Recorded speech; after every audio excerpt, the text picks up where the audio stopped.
നമ്മൾ പലപ്പോഴും പുച്ഛിച്ചു തള്ളുന്ന ഈ യുവതലമുറ ഇന്നിവിടെ നാട്ടുകാർക്ക് മുഴുവൻ മാതൃകയായി തീർന്നിരിക്കുകയാണ്. ആത്മാർത്ഥ സേവനത്തിന്റെയും കർമ്മോത്സുകതയുടെയും പര്യായമായ ഈ വിദ്യാർത്ഥികൾ ഇന്നിവിടെ വെട്ടാൻ പോകുന്ന ഈ വഴിയുടെ പ്രത്യേകത ഒരുപക്ഷെ ഇന്ന് നമുക്ക് ആർക്കും മനസ്സിലായെന്ന് വരില്ല. ഒരുപക്ഷെ ഇന്ന് കുറച്ച് മരങ്ങൾ ചിലക്ക് നഷ്ടപ്പെട്ടേക്കാം. പക്ഷേ നാളെ ഈ വഴി കൊണ്ടുണ്ടാകാൻ പോകുന്ന പ്രയോജനം കാലത്തിന് മാത്രമേ നമുക്ക് മനസ്സിലാക്കി തരാൻ സാധിക്കുകയുള്ളൂ. ഈ ശ്രമദാനത്തിന്റെ പ്രത്യേകത അംഗങ്ങളല്ലാത്തവർ പോലും പങ്കെടുക്കുന്നു എന്നുള്ളതാണ്. ചുരുങ്ങിയ സമയം കൊണ്ട് ഇങ്ങനെ ഒരു പരിപാടി സംഘടിപ്പിക്കാൻ മുന്നോട്ട് വന്ന ദേവമാതാ കോളേജിലെ നമ്മുടെ പ്രിയപ്പെട്ട വിദ്യാർത്ഥികളായ രാജു, അലക്സ്, പാലുണ്ണി, അനിൽ എന്നിവരെ അനുമോദിക്കുവാൻ കൂടി ഞാൻ ഈ അവസരം ഉപയോഗപ്പെടുത്തുകയാണ്. എല്ലാവരും ഒന്ന് കൈയടിച്ച്. പ്രിയപ്പെട്ടവരെ, ഈ ശ്രമദാന മഹോത്സവത്തിന്റെ ഔപചാരികമായ ഉദ്ഘാടനം ഞാൻ നിർവഹിക്കുകയാണ്. എവിടെ?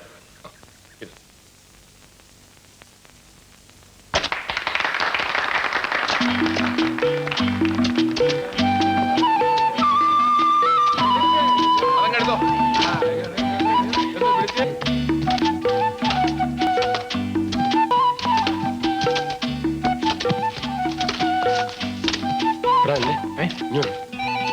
എല്ലാവരും ആഞ്ഞ് പണിതുകൊണ്ടിരിക്കുക. ഇപ്പൊ മരം വെട്ടിയാൽ ആരും അറിയത്തില്ല.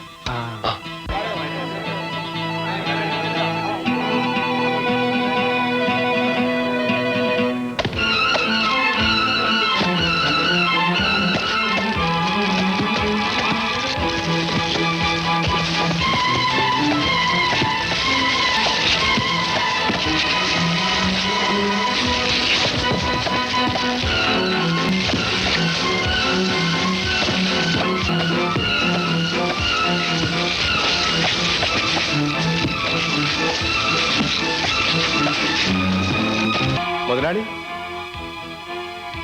കോളേജ് പിള്ളേര് വഴിവെട്ടിന് ഇറങ്ങിയിരിക്കുക. നമ്മുടെ എസ്റ്റേറ്റിന്റെ സൈഡിൽ കൂടി ആ കുട്ടപ്പായി ഉദ്ഘാടനം ചെയ്തേ. ഇവനെന്താ വട്ടാണോ? മറ്റു വേറെ ഒരു പണിയില്ലാത്തതുപോലെ വഴിവെട്ട്. എന്നാലേ തന്റെ റബ്ബർ മരം ഞാൻ വെട്ടും. നമ്മുടെ ആൾക്കാരെല്ലാം വിളിച്ചോ. ശരി.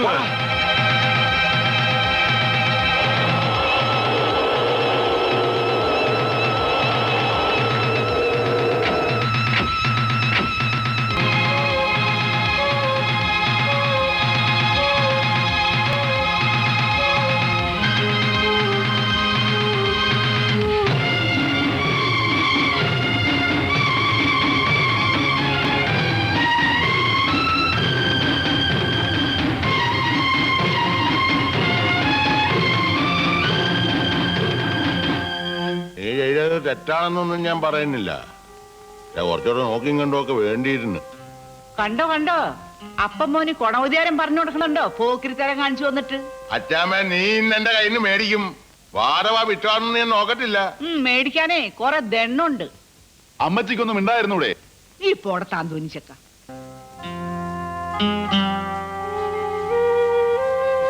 അത് പിന്നെ വിവരക്കേട് കാണിക്കുന്നതിന് അതിലൊക്കെ ഇല്ലേ? ഇനിയിപ്പൊ എന്താ ഉണ്ടാവാന്ന് ആർക്കറിയാം? കുട്ടപ്പായിച്ചാൻ ശ്രമദാനം നടത്തണമെന്ന് പറഞ്ഞപ്പോ അന്യരുടെ പുരയിടത്തിൽ അതിക്രമിച്ച് കയറി മരം മുറിക്കുക, എന്നിട്ട് അതിനെ ശ്രമദാനം എന്ന് പറയാ, അതും ഒരു നാട്ടുപ്രമാണയുടെ എസ്റ്റേറ്റില്.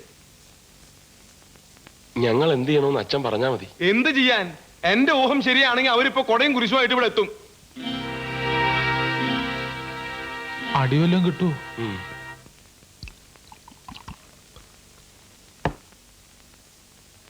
വേണ്ട. രണ്ടാം ലോകമായത്തെ കാലത്ത് പോലും ഇത്രയും ടെൻഷൻ ഉണ്ടായിട്ടില്ല. ഒറിജിനല്ല കുത്തിനുണ്ട് കർത്താവേ. ഇത് വലിയ പ്രശ്നമാവോളിയാ. അടിയെങ്കി അടി, കുത്തെങ്കി കുത്ത്. സമാധാനമായിട്ട് പോകുന്നതാ നല്ലത്. ഏയ്, പണിക്കാരല്ല തന്ത വന്നാലും നമ്മൾ ഫേസ് ചെയ്യും. പണിക്കാരുടെ വണ്ടിയല്ലേ? ഓടിക്കോ, ഓടിക്കോ. അയ്യോ,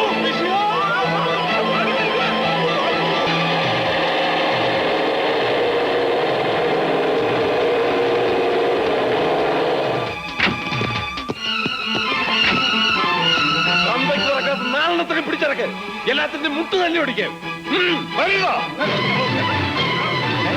എന്തായത്? എന്തായത്?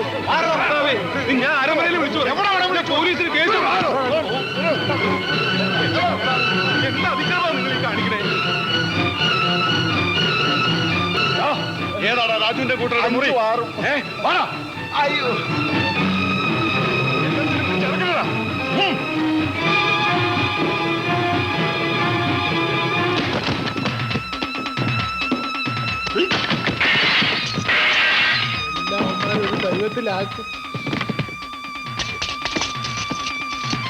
നിങ്ങൾ എന്താ ഈ ചെയ്യണേ? മാറോ, എന്നെ തള്ളല്ലേ. ഞാനൊരു വൈദികനല്ലേ ചേട്ടാ. അയ്യോ എന്റെ പൂജ, അയ്യോ എന്റെ അമ്മച്ചി കൊടുത്ത ചച്ചാറുപ്പിയാ. എന്റെ പെട്ടി പോയ പോക്ക് കണ്ടു.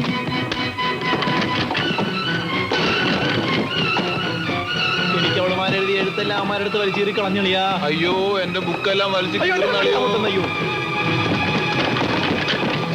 എന്നിട്ട് ഞങ്ങളുടെ റൂമുകളെല്ലാം തല്ലി പൊളിച്ചു. അവന്മാർ അത്രയ്ക്കായോ? ഞാനിപ്പോ വരാം.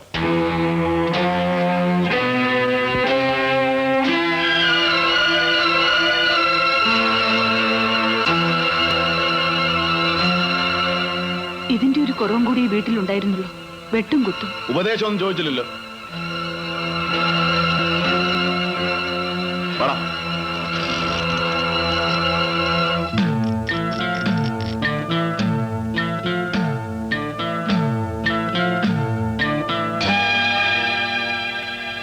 ഇനി മുന്നും പിന്നൊന്നും നോക്കാനില്ല.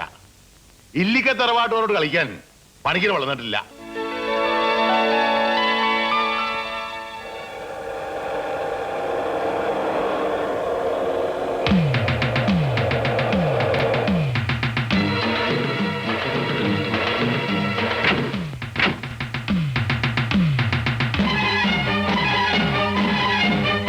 ആണുങ്ങളാരും ഇല്ലടാകത്ത്. നിങ്ങൾ ഇവിടെ നിന്നോ, ഞാൻ വിളിക്കാതെ ആരും പുറത്തേക്ക് വരണ്ട.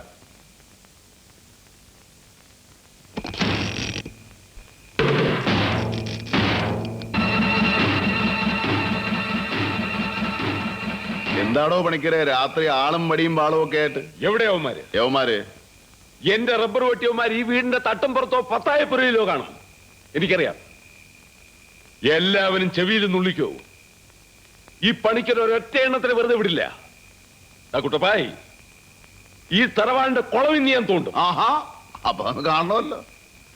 ഇടാ അനിലേ, രാജു, അലക്സേ, പാലുണ്ണി, ഇനി വാ.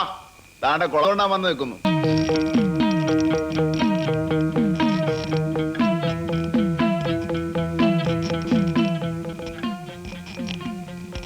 ഇങ്ങോട്ട് ഇറങ്ങി നിൽക്കടാ.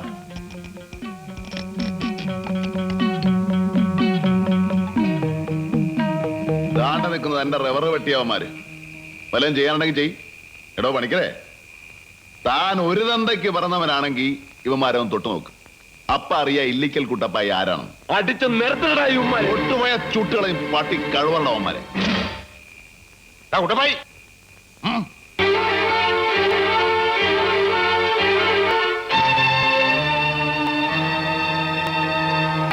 അല്ല, കുളം തോണ്ടാൻ തൂമ്പായും കൂന്താലിയും ഒന്നും കൊണ്ടുവന്നിട്ടില്ലയോ? ഇല്ലെങ്കിൽ മുതലാളിയും തൊഴിലാളിയും കൂടെ ഇറങ്ങി അങ്ങോട്ട് തോണ്ട്. താൻ തോണ്ടിയാ വെള്ളം കിട്ടുമെന്നുള്ള കാര്യം ഉറപ്പാ. തന്റെ അപ്പൂപ്പൻ കുളം തോണ്ടി കേശുപണിക്കരുടെ കുടം തനിക്ക് ലേശമെങ്കിലും കിട്ടാതിരിക്കല്ലോ. അങ്ങോട്ട് തോണ്ട്. എന്നാടാ പണിക്കര ചമ്മുണ്ണ? കൂലിത്തല്ലുകാരെ കയറ്റി വിടറാ. നീ പുറകെ നിന്നാ മതി. അപ്പനപ്പന്മാരുടങ്ങി അതാണല്ലോ ശീലം. എടോ പണിക്കരെ, തന്റെ ആ ചുണ്ടൻ വെള്ളം കിടപ്പുണ്ടല്ലോ, അതിൽ ഈ കൂലിത്തല്ലുകാരെ വിളിച്ചോണ്ട് പോയി ചൂണ്ടയ്ക്ക് പോ. അതാ തനിക്ക് പറ്റിയ പണി. ചൂണ്ടയ്ക്ക് നീ പോയാ മതി. തലമുറയായിട്ട് മഹാരാജാവിന്റെ കയ്യിൽ നിന്ന് പട്ടും വളയും മാച്ചാടാ കളിയാവുകാരുടെ ചുണ്ടൻ വെള്ളം. വേറെപ്പായി, ചുണ്ടൻ വെള്ളമൊക്കെ ആണുങ്ങൾക്ക് പറഞ്ഞിട്ടുള്ളതാ. ആഹാ, എന്നാ ഇത്തവണ ഞങ്ങൾ ഇറക്കൂടോ ചുണ്ടൻ വെള്ളം? ഇറക്കും. പള്ളിക്കാരുടെ ചെലവിലെങ്കിലും ഇല്ലിക്കാര് വള്ളം ഇറക്കുന്നൊന്ന് കണ്ടാ മതിയായിരുന്നു. എന്താടാ കൊള്ളിച്ചൊരു വർത്താനം? എടാ, പള്ളിയും കോളേജും ആശുപത്രിയും ഉണ്ടാക്കാനാ ഞാൻ. ഒരു ചുണ്ടൻവെള്ളം ഉണ്ടാക്കാൻ എനിക്ക് ഒരുത്തന്റെ ഓജര ആവശ്യമില്ല. ഇല്ലിക്കാർ വിചാരിച്ച പുല്ലടാ ചുണ്ടൻവെള്ളം. വേണ്ടി വന്നാ കിഴക്കൻ മലയെന്ന് ഈട്ടിത്തടി വെട്ടിച്ചുകൊണ്ട് വന്ന് നല്ല പുത്തൻ ചുണ്ടൻ വെള്ളം ഉണ്ടാക്കൂടോ? ഉണ്ടാക്കും. തന്റെ ജാതിയിൽ നിന്ന് തുഴക്കാരെ കിട്ടിയില്ലെങ്കിൽ പുറത്തുനിന്ന് തുഴക്കാരെ കൊണ്ടുവന്നു. ഇനി അതും നടന്നില്ലെങ്കിൽ എഞ്ചിൻ വെച്ച് വെള്ളം ഓടിക്കൂടോ? നല്ല പുത്തൻ യമഹ എഞ്ചിൻ. ഈറ്റിത്തടിയിൽ വള്ളം ഉണ്ടായിക്കോട്ടെ, വാ കാണാം. ആ കാണാടോ പുല്ല്. പിള്ളേരെ, ഇന്നിന് നിങ്ങൾ ഹോസ്റ്റലിലൊന്നും പോകണ്ട, ഇവിടെ കിടന്നു. ആ പോയി കിടന്നോ, വേഗം ചെല്ല്. എടാ കുട്ടപ്പായി, നിന്റെ ബാറ്റിൽ നിന്ന് ഞാൻ 10,000 രൂപ ഇടും. അതെന്നാത്തിനാ അപ്പച്ച? എടാ കുരുത്തക്കെട്ടവനെ, ഈ തോക്ക് വാങ്ങിക്കാൻ എവിടെ നടാ എന്റെ പൈസ? അയ്യോ അപ്പച്ച, ഇത് കളിത്തോക്കല്ലേ? എന്റോടാ ടോയ് പിസ്റ്റൾ. ആഹാ. വായി കിടക്കണ നാക്കു കുരുത്തോളതാണെങ്കിൽ എന്തിനാ അപ്പച്ച ഒറിജിനൽ തോക്ക്? ഈ ഡ്യൂപ്ലിക്കേറ്റ് പോരെ? അവന്മാര് പോയത് കണ്ടോ? പോടാ കൊച്ചു കഴിവനെ.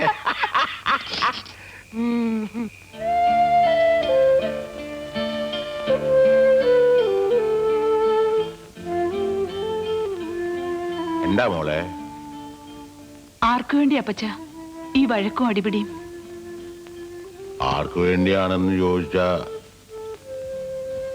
ആർക്കെങ്കിലും വേണ്ടി ജീവിക്കണമെന്ന് തോന്നിയിരുന്നെങ്കിൽ അച്ചായൻ ഇങ്ങനെയൊന്നും ആവില്ല. ആ കുട്ടിയുടെ കാര്യം ഞാൻ അച്ചായനോട് പറയട്ടെ? വേണ്ട മോളെ, വേണ്ട. എന്റെ മോള് പിന്നിവിടെ ആരുമല്ലാതായിപ്പോ. അതെങ്ങനെ അപ്പച്ച? അവൾ എന്റെ മോളല്ലേ? ഇത്രയൊക്കെ സംഘർഷം ഉണ്ടായ സ്ഥിതിക്ക് നമുക്ക് ആ വള്ളങ്ങളിൽ പങ്കെടുക്കണ്ടെന്ന് നോക്കാം കുട്ടപ്പായി. അതെന്നാ വർത്തമാനമാണ് അച്ചോ? നാട്ടുകാരുടെ മുമ്പിൽ വെച്ച് വള്ളം കളി കണ്ടോളാമെന്ന് ഞാൻ പരസ്യമായിട്ട് വെല്ലുവിളിച്ചതല്ലയോ? എന്താണേലും പള്ളി അതിലില്ല. ഒരു ജാതി വഴക്കിലേക്ക് കാര്യങ്ങൾ നീങ്ങുന്നതിൽ പള്ളിക്ക് താല്പര്യമില്ല. എന്റെ പൊന്നു മോനെ കുട്ടപ്പായി, നേരാ, ഞാനും വെല്ലുവിളിച്ചതാ വള്ളംകളിക്ക് കണ്ടോളാന്ന്. പക്ഷെ ചക്രം മുടക്കുള്ള വെല്ലുവിളിക്കൊന്നും നിന്റെ അപ്പൻ നിക്കട്ടില്ലെന്ന് നിനക്ക് അറിയത്തില്ലയോടാ. അന്ന പഞ്ചായത്തച്ഛൻ പറയുമ്പോ ഞാനതങ്ങ് വിശ്വസിച്ചു. പള്ളി കാശ് മുടക്കി വള്ളം ഇറക്കും. അപ്പൊ കരയിലെ പ്രധാന കുടുംബക്കാരൻ എന്ന നിലയ്ക്ക് നിനക്ക് അതിന്റെ തുമ്പത്തോ അമരത്തോ ഒന്നും ഇരിക്കാലോ എന്ന് ഞാനും വിചാരിച്ചു. ഏറിയ 5000 6000 മുടക്കാന്നും വെച്ചു.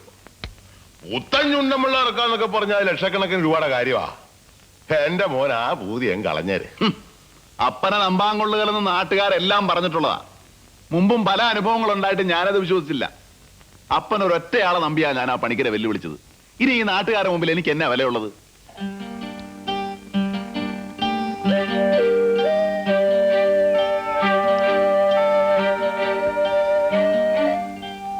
കുട്ടപ്പായി, താൻ 10-40 കിലോമീറ്റർ വണ്ടി ഓടിച്ച് ഇവിടം വരെ വന്നിട്ട് ഇങ്ങനെ പറയേണ്ടി വന്നതിൽ എനിക്ക് ദുഃഖമുണ്ട്. അല്ല, ഔസേ മുതലാളി ചോദിക്കുന്നത് എന്ത് വാടകയും തരാൻ ഞങ്ങൾ തയ്യാറാ. വാടകയുടെ പ്രശ്നമല്ലടോ. സ്വന്തം പെണ്ണും പിള്ളയും മക്കളെയും ഒക്കെ വാടകയ്ക്ക് കൊടുക്കുന്നത് പോലെയാ വള്ളം വാടകയ്ക്ക് കൊടുക്കുന്നത്. ഞങ്ങളുടെ ചുണ്ടൻ വെള്ളം എന്ന് പറഞ്ഞാൽ തലമുറയായിട്ട് കുടുംബത്തിന്റെ അന്തസ്സായിട്ടാ വച്ചിരിക്കുന്നത്. ഇന്നിപ്പോ അത് കാത്തു സൂക്ഷിക്കാനുള്ള പാങ്ങൊന്നും ഉണ്ടായിട്ടല്ല. അതുമല്ല, താൻ നല്ലൊരു തുക വാടക തന്നാൽ എനിക്കതൊരു നിക്കക്കള്ളിയ. എന്നാലും ഞാനത് ചെയ്യില്ല. അല്ല, ഇനി 1 മാസം കൂടെ ഉണ്ടല്ലോ, മുതലാളി ഒന്നുകൂടെ ആലോചിക്കും. ഓ, ഇനിയിപ്പൊ ഇക്കാര്യത്തിൽ ആലോചിക്കാനൊന്നുമില്ല. എന്നാ പിന്നെ കാണാം. ആ.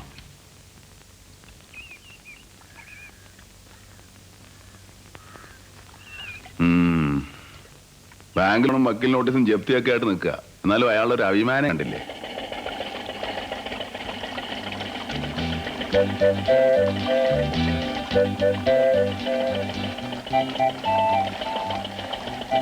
സൂക്ഷിച്ചിറങ്ങണം. അച്ചായോ, അയാളെ പാങ്ങും പടുതിയെ കണ്ടിട്ട് വള്ളം വിലക്ക് കിട്ടുന്ന കോളുണ്ട്. നിന്റെ ഉണ്ടോ 1 ലക്ഷം രൂപ എടുക്കാൻ? അപ്പൻ ഷാപ്പിലേലത്തിന് വെച്ചിരിക്കുന്ന ഒരു 5-6 കെട്ടിഞ്ഞെടുത്തോണ്ട് വാ. വർത്തമാനത്തിന് ഒരു കുറവില്ല. കേറാ.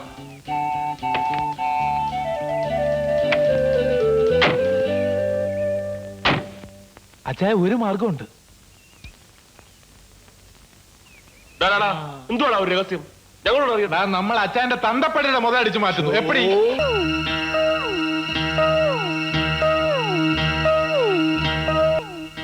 അച്ചായനെ കാണുന്നില്ലല്ലോ. നമുക്ക് ഇവിടെ തന്നെ വെയിറ്റ് ചെയ്യാം.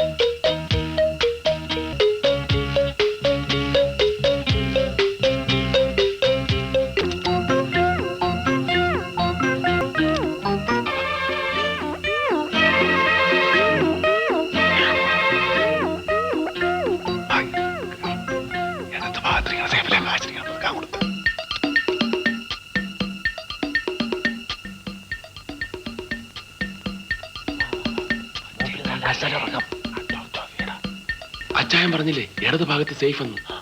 ഇതാ താക്കോലുണ്ടോ നോക്ക്. ഇല്ല. മേശക്കകത്ത് നോക്ക്. ഇതിനടി കാണാം. അതാ അനങ്ങിപ്പോവരുത്, അനങ്ങിപ്പോവരുത്. ഞങ്ങൾ മലൈക്കള്ളന്മാരാണ്. കള്ളൻ കള്ളൻ എന്റെ കണ്ടെടുത്ത എവിടെ? എടുക്കണ്ട, എടുക്കണ്ട, കത്തിയാണ് കുത്തും.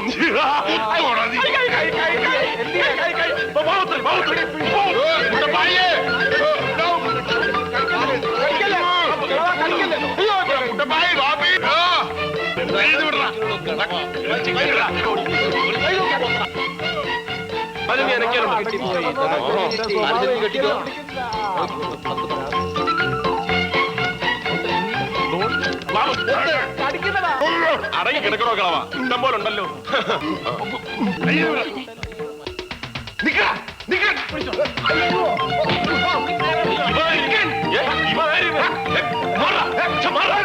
അത്യാവശ്യമായിട്ടുള്ള സ്ഥലത്ത് അനാവശ്യ കാര്യങ്ങൾ ഇടപെടണം നീ.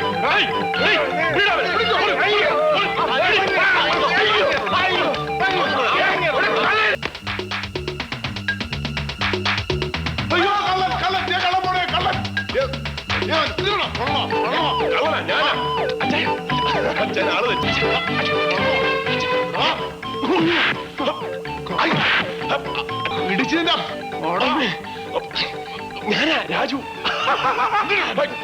ശ്വാസം മുട്ടി. ഞാനാ രാജു. കടിക്കുന്നു കടിക്കില്ല.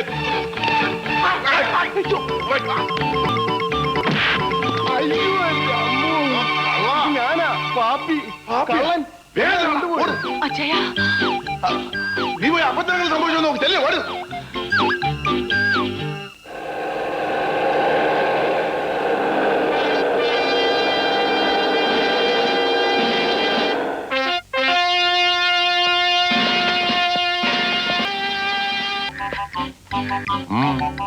എന്താ അപ്പച്ച നമ്മുടെ മോഷണ കേസ് പോലീസ് എന്ത് കേസ്?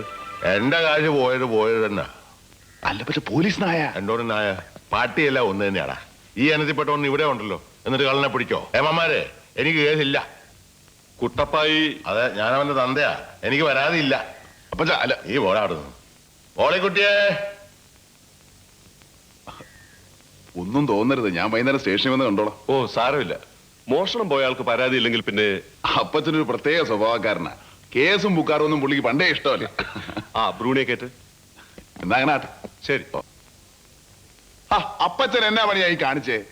ഞാൻ എത്ര പാടുപെട്ടിട്ടാണെന്നോ പോലീസ് നായയെ കൊണ്ടുവരിച്ചത്.